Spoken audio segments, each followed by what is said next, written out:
Welcome to How Preschool Teachers Do It.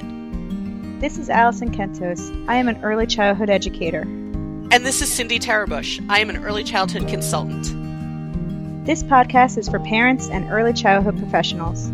Let our experience and research-based knowledge become your guide. Happy Monday, preschool peeps. Happy Monday. It's Monday. And leading up to this Monday, Alison and I have been talking about the fact that the children are back in school and we need to definitely go to talking about their learning, their behavior, and the sort of, outside of the fact that we are going through this pandemic. And then we were going through topics that were sent to us through messages on Facebook and email. And one of them really, a suggestion really kind of stuck out. And that was about what do we do about children who insist on playing guns in school? And one of the reasons it stuck out is because Alison and I, after doing more than 90 episodes of this podcast, said to each other, have we talked about that? Yeah, have we talked about that? I don't think we have.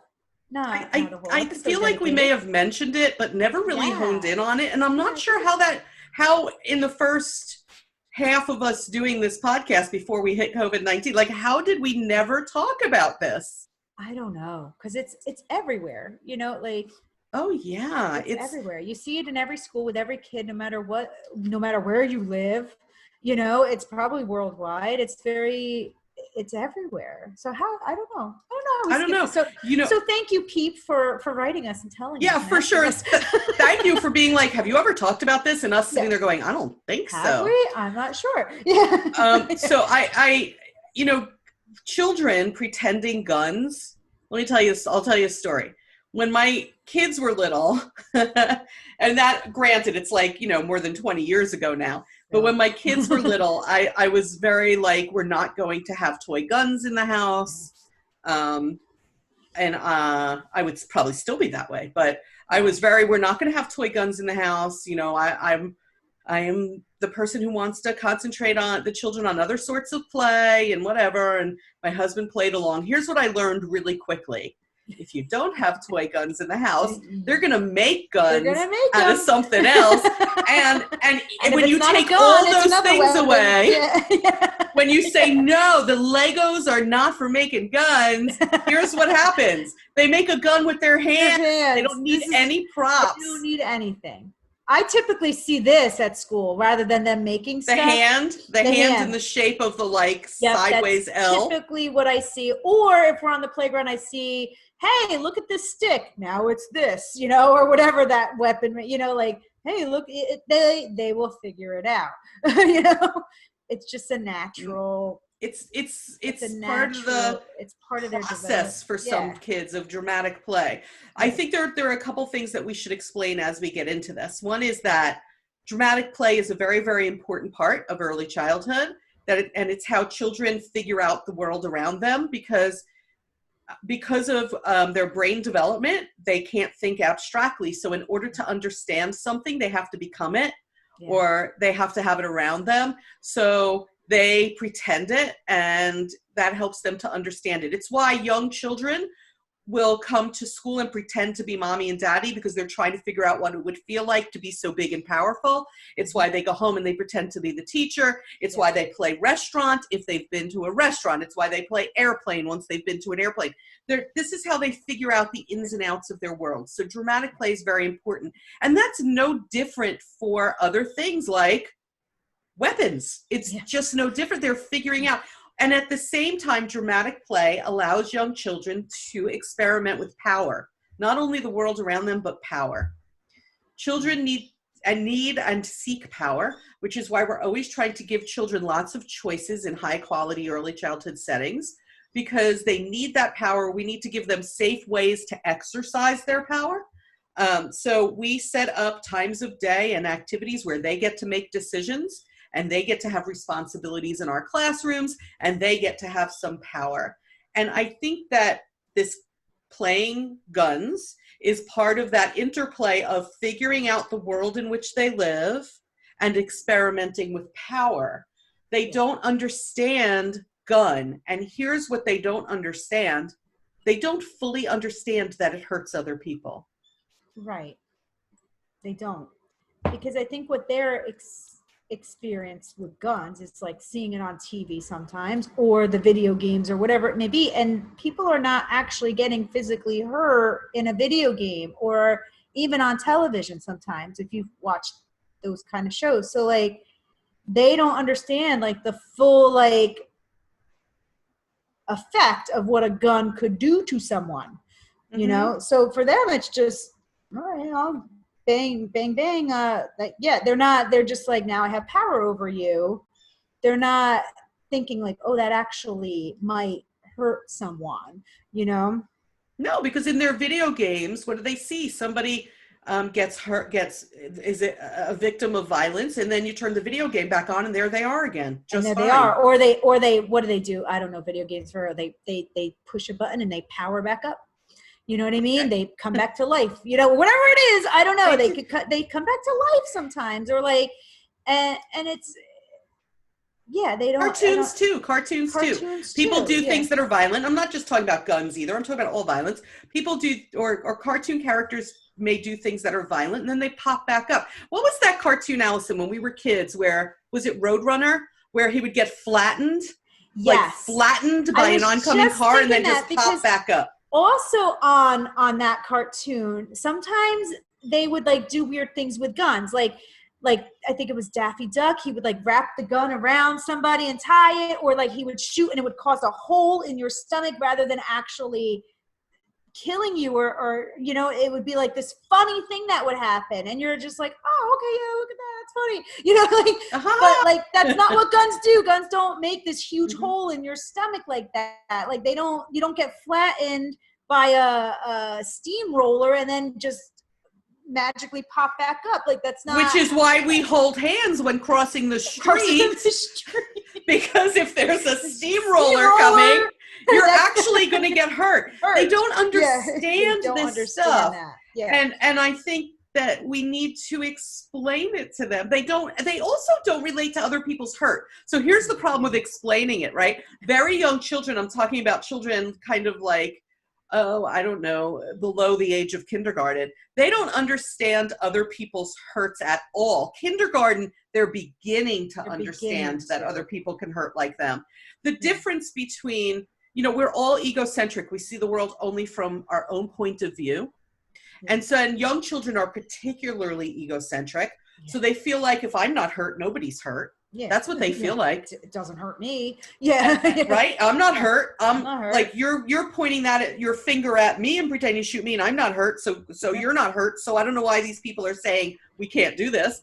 And they also you know, they just don't relate to the fact that things that an abstract, like their toy gun doesn't actually shoot bullets. There's so much to this that they don't understand, right?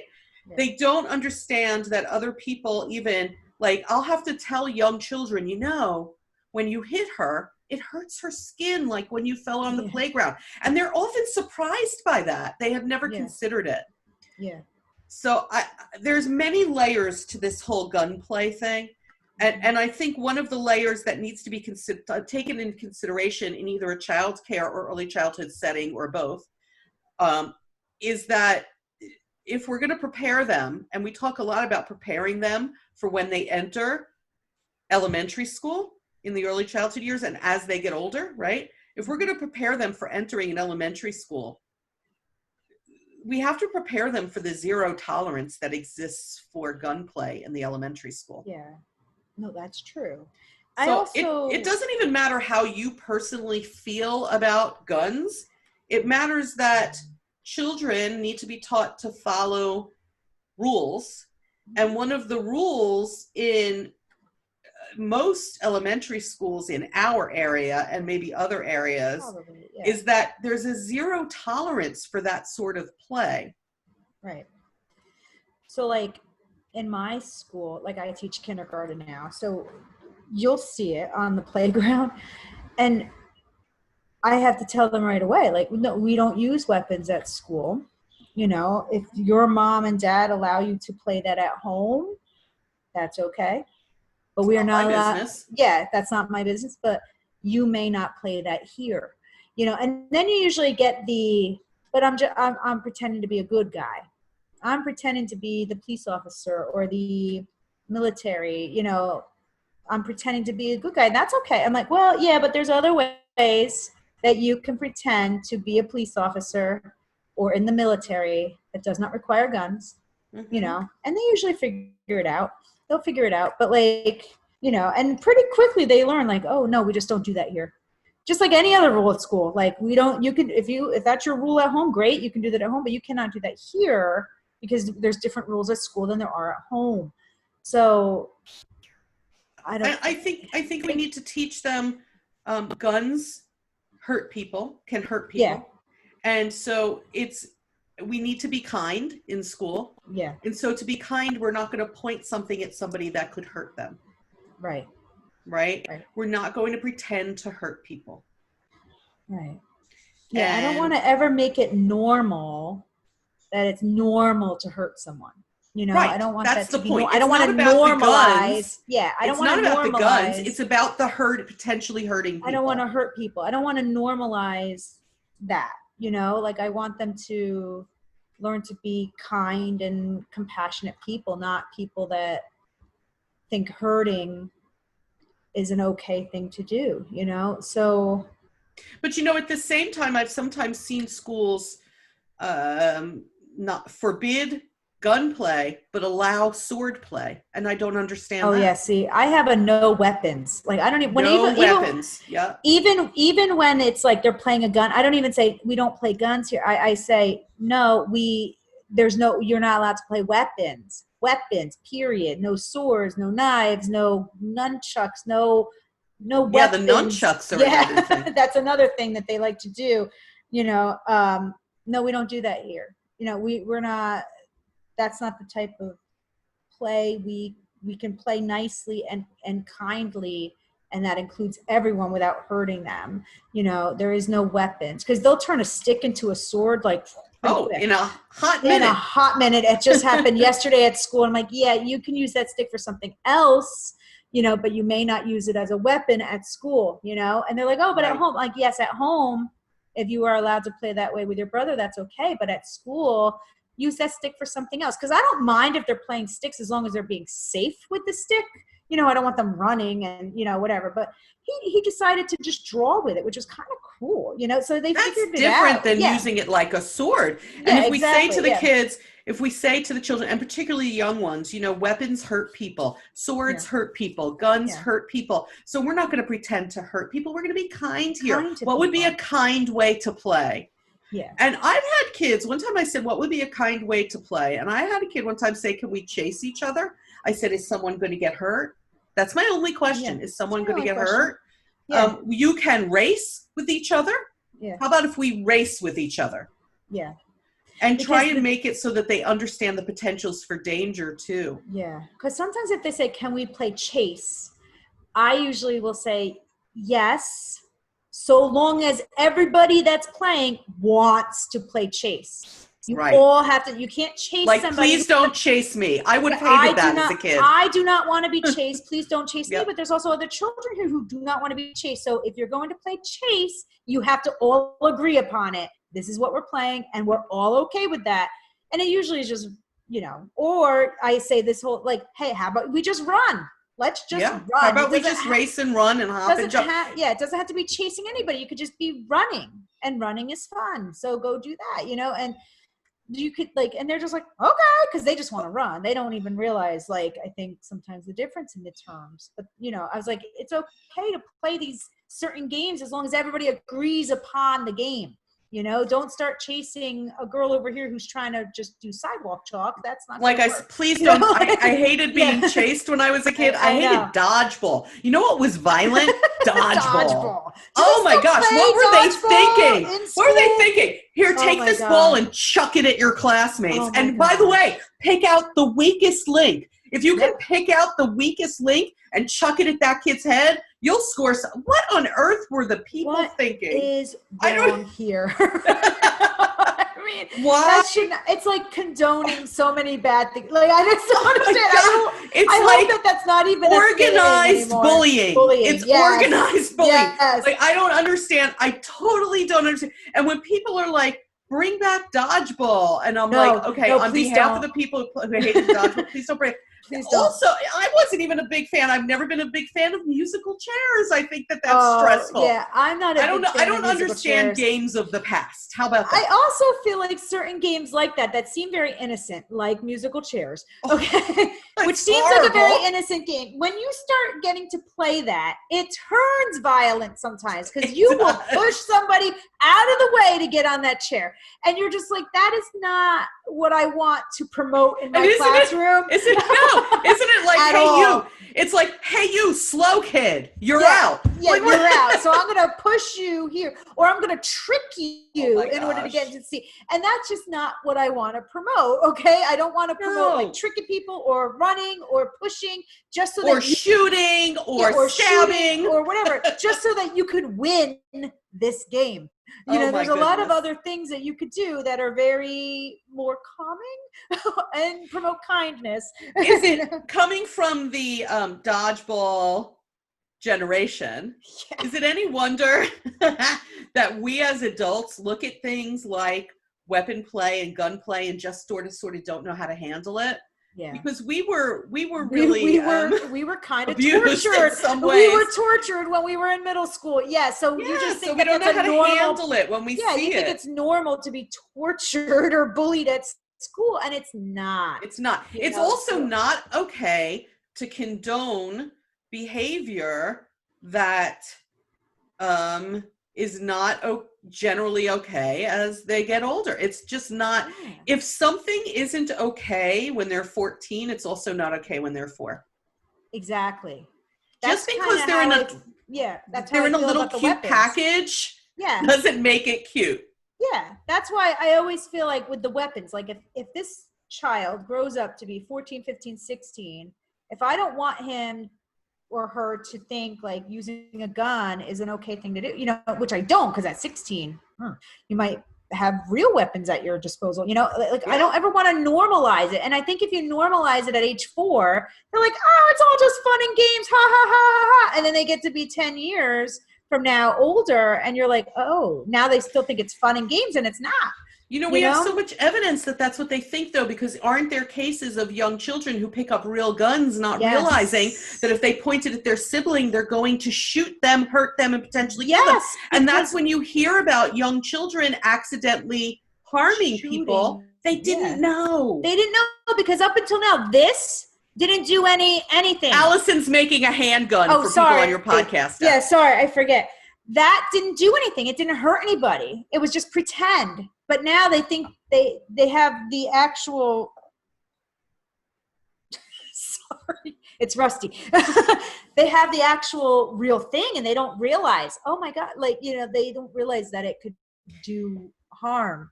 I'm doing think about this too. Think about this too in dramatic play. The children are playing restaurant. They often play restaurant in dramatic play. And let's say their little waitress comes over, the wait staff comes over, and they had ordered French fries, but the wait staff brings pizza. We don't want the kids to reach up and shove the wait staff and have that be okay. Be like, no, that's not what I ordered, and shove them into the kitchen set. Yeah, you don't want. We wouldn't allow that. Why? Because it hurts people. And because as you go to real restaurants, you can't do that to the wait staff. You can't do that. So it's kind of like, we don't want kids to play weapons because A, it can hurt people, and B, when you go out in the real world and you will find a real gun, you can't do that to people. You can't do that. And they don't, young children don't make the leap from their pretend play.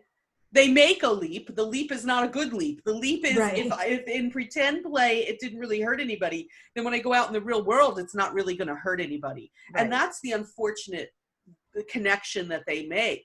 So the bottom line on this episode, and to people who've been listening to this podcast and wondering, why did they never talk about this? Okay, here's the bottom line.